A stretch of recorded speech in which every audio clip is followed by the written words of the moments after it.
Ertalabda mana saharlikdan keyin yotib olmasangiz, zikringizni aytib, tashqariga chiqib ozgina yursangiz, masjidga ketayotganingizda qushlarni sayraganlarning ovozini eshitasiz. Juda ham yoqimli holat. Hamma yo'q jim, qushlar juda chiroyli sayrayapti.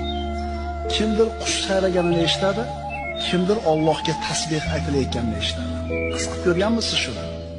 Kishining martabasi yuksalgani sari eshitish ham yuksaladi.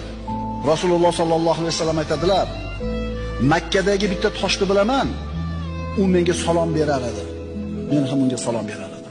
Rasululloh sallallohu alayhi vasallam masjidda xutba qilib turganlarida bir xurmo daraxtiga suyanib xutba qilardilar. Rasulullohga minbar yasab bergandan keyin Rasululloh bu daraxtga suyanmay qo'ydilar. Shunda daraxtni ingrab yig'laganligini aytadilar Rasululloh sallallohu alayhi vasallam. Demak, inson nafsi, iymoni yuksalgani sari u bilan tabiat o'rtasida uyg'unlik paydo bo'ladi.